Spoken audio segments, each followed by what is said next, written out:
Ustaz, ini pertanyaannya, ini kejadian juga, Ustaz. Ya.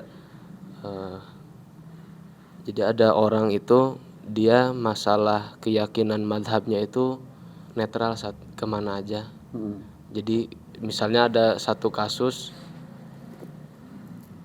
nah dia nyari fatwanya itu bukan di dalam satu madhab aja, dia bebas kemana aja selagi menurut dia itu logis fatwanya buat dia, lalu dia pakai gitu. Itu Ustaz. Ya, dalam bermadhab, ya,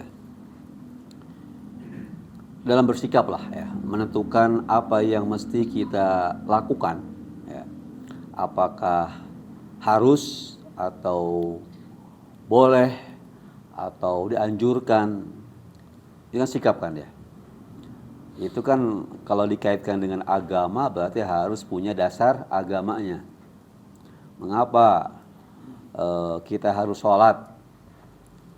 Ada dasar agamanya. Mengapa kita tidak boleh minum khamar? Ada dasar agamanya. Mengapa kita harus sholat al waktu misalnya? Mengapa harus berbakti kepada orang tua? Seluruh tindakan kita, sikap kita ini harus punya landasan agamanya, ya kan? Itu pertama. Nah, kalau bicara agama, berarti kita tidak lepas dari apa? Sumber-sumber agama, yaitu Al-Quran, ya, sunnah Nabi. Kalau Syiah tambah lagi sunnah para imam kan? Apa dasarnya? Ya kan?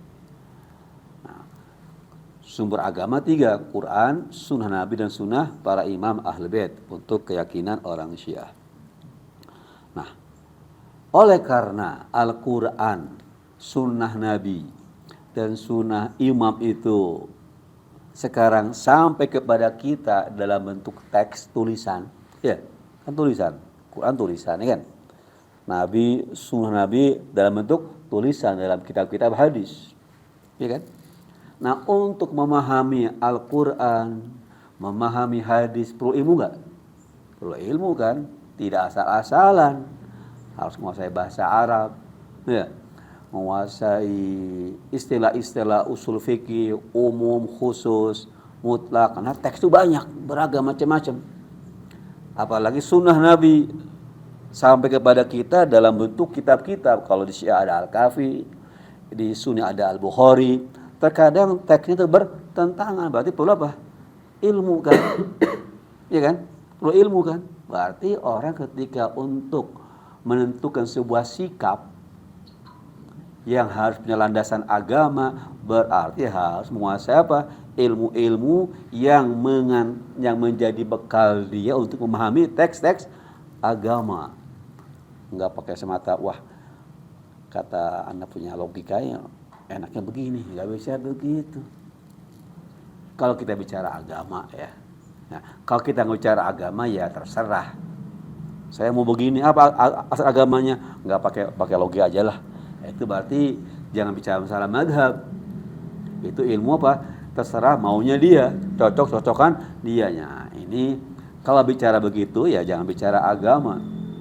Sekarang ini kita mau bicara bertindak itu berdasarkan agama atau tidak. Kalau agama, ya begitu konsekuensinya. Harus tahu apa dasar-dasar dari agama, Quran kah, hadis kah. Ketika punya dasar agama harus punya ilmunya. Kalau nggak punya ilmunya harus bertaklid, mengikuti orang yang paham. Misalnya kalau ridho misalnya mau ke dokter, ya sakit misalnya, kemana perginya? Ya ke dokter, ya kan? Kasih obat. Dokter, kenapa ini obatnya? Ya kita nggak tahu, dokter tahu masalah ilmu kesehatan. Kita itu nggak pernah belajar kedokteran, maka bertaklid kepada dokter. Ridho mau bangun sekolah, bangun rumah, bertanya saya bertanya, arsitek yang paham. Kalau enggak, ya akhirnya nggak bakal berdiri bangunan. Ada semen, ada bata, mau diapain ini, bingung, ya kan? Tanya pada ahlinya, bagaimana supaya kuat. Nah, jadi segala sesuatu itu ada ahlinya. Bertanyalah apapun kepada ahlinya. Kalau masalah agama, ya tanya ahli agama. Oke. Pertanyaan, kan banyak ahli. Nah, kita pilih-pilih yang cocok. nggak bisa begitu. Itu tidak bisa kita memilih ahli sesuai dengan apa? Selera saya. Ini namanya comotisme.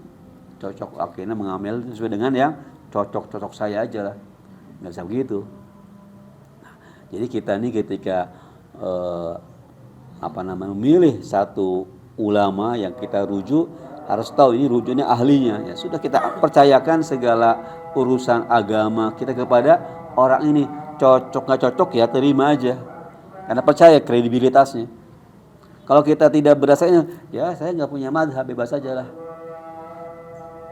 Apa ini? Ya sesuai dengan hati saya. Ini ulamanya ini toleran, baik, cocok dengan anaknya. Tidak masalah yang ikut dia. Nah itu tidak boleh dalam beragama mengambil sesuai dengan kecocokan atau selera kita sendiri. Fanatisme itu tidak selalu jelek. Artinya seorang yang konsisten patuh dengan satu madhab itu bukan fanatik. Tapi fanatik yang buruk adalah fanatik yang menganggap kelompok lain itu jelek atau salah. Al-Imam Ali As-Sajjad alaihissalam mengatakan, bukanlah seorang yang mencintai kaumnya itu fanatik. Tapi fanatik apa? Menganggap kejelekan kaumnya itu bagus, menganggap kebaikan kaum yang lain loh jelek. Yang penting dari saya pasti bagus, padahal jelek. Dari yang lain pasti jelek, padahal bagus. Nah, ini fanatisme. Nah, kita fanatik dengan satu madhab, selama kita tidak menjelekkan yang lain, itu oke, gak ada masalah. Jadi yang gak boleh itu menjelekkan madhab yang lain. Itu yang tidak bagus. Kita konsep kita fanatik, ketat, pegang agama kita, bagus. Tapi jangan menjelekkan yang lain. Kalau yang lain bagus, kita apresiasi, bagus.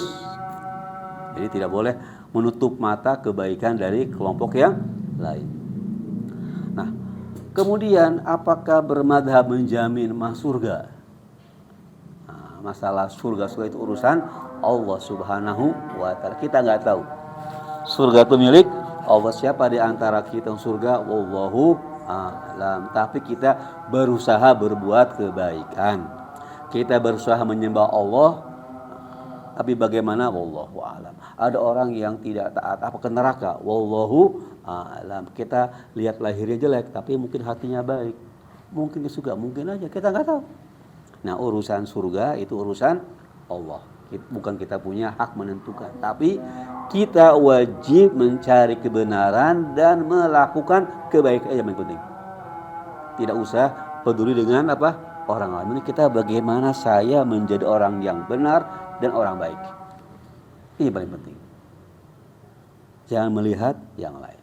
Nah, mudah-mudahan usaha kita menjadi orang benar, usaha kita menjadi orang baik, mudah-mudahan masuk surga. Tapi yakinlah Allah tidak akan mengecewakan orang yang berusaha. Orang lain bagaimana? Sudah, kita tidak perlu untuk menilai orang lain.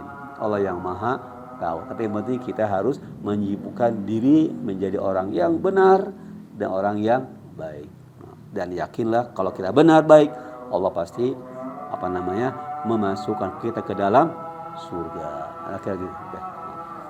Jadi kita berlomba dalam kebaikan. Fadhil Ali.